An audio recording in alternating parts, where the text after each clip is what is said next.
আসসালামু আলাইকুম ওয়া রাহমাতুল্লাহি ওয়া বারাকাতুহু। কেমন আছেন সকলেই? আশা করি অনেক অনেক ভালো আছেন। আলহামদুলিল্লাহ আমি ভালো আছি। তো সো গাইস, আজকে ভিডিওটা খুব ইন্টারেস্টিং, কারণ আজকে অনেকদিন পর আপনাদের সামনে একটা ইসলামিক ভিডিও নিয়ে আসলাম। যারা আমার চ্যানেল সবাই সাবস্ক্রাইব করেন, বেশি বেশি কমেন্ট করেন, শেয়ার করেন এবং এই ভিডিওগুলো মানুষের কাছে আরও বেশি করে প্রচার করার চেষ্টা করেন। তো চলুন, আজকে আমি আপনাদের সামনে সেটি উপস্থাপন করবো, সেটা হচ্ছে সামনে বৃহস্পতিবার আমার বক্তৃতা আছে। সেই বক্তৃতাটি কথা না বলে চলুন শুরু করা যাক। نحمده ونصلي على رسوله الكريم أما بعد فأعوذ بالله من الشيطان الرجيم بسم الله الرحمن الرحيم।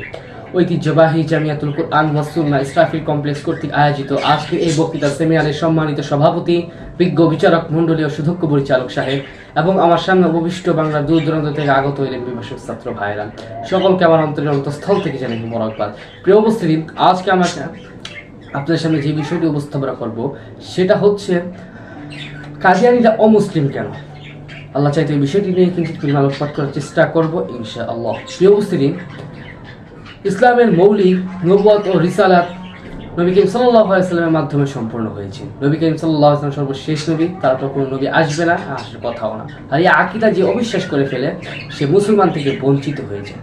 আর এই কথা শুধু মুখের নয়, বরং এটা কুরআনের সরাসরি ঘোষণা। প্রিয় উপস্থিতি, কাদিয়ানীরা আজ মির্জা গোলাম আহমদ কাদিয়ানীকে নতুন নবী দাবি করে। তারা বলে নবুয়ত এখনো আছে। তারা বলে যে নবী করিম সাল্লাল্লাহু আলাইহি ওয়াসাল্লামের পরে অন্য নবী আসতে পারে বলে। এগুলো কেমন কথা? এগুলো হচ্ছে মানুষকে দিন থেকে দূরে সরে যাওয়ার একটি ষড়যন্ত্র। প্রিয় উপস্থিতি, কাদিয়ানীরা শুধু নিজেদের ভুল ও আকীদা নিয়ে বসে নাই, বরং তারা মসজিদের মুসলমানের বেশ ধরে মসজিদে ঘর বানিয়ে কুরআনের নামে মানুষকে এই দিন থেকে দূরে সরে যাওয়ার একটি চেষ্টা চালিয়ে যাচ্ছে। প্রিয় মুসলমান ভাইরা, যে ব্যক্তি খাতামুন নবিয়্যিনকে অবিশ্বাস করে সে কখনো মুসলমান থাকতে পারে না।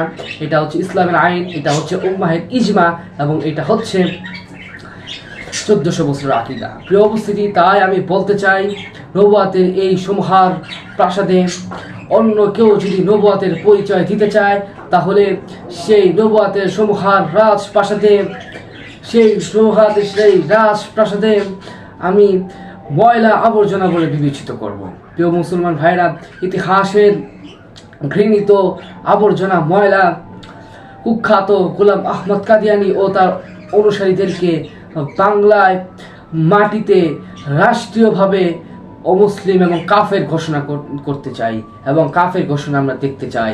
প্রিয় মুসলমান ভাইরা, এবং এটাও আমি পরিষ্কার ভাষায় বলতে চাই, 2013 সালে নবীর প্রেমিক তাওহীদি জনতা, ছাত্র জনতা, তারা শাপলা চত্বরে সেই রক্তের বিনিময়, সেই রক্তের উপর যেই 24-এ যে বিপ্লবটি প্রতিষ্ঠিত হয়েছিল, সেই বিপ্লবটি পরবর্তী বাংলার জমিনে, বাংলার মাটিতে কাদিয়ানীদের হতে চাই। কাদিয়ানীর বিরুদ্ধে তাদের বিরুদ্ধে লড়াই করতে চাই। এবং প্রিয় মুসলমান ভাইরা, এখন আমাদের যে দায়িত্ব, সেই দায়িত্বগুলো হচ্ছে নিজে সতর্ক হওয়া, অপরকে সতর্ক করা, এবং যারা নবী করিম সাল্লাল্লাহু আলাইহি ওয়াসাল্লামের সিলমোহরকে নিয়ে খেলাধুলা করতেছে তাদেরকে মুসলমান বলে গণ্য করা যাবে না। এবং আরও কিছু কথা আপনার সামনে বলি, যে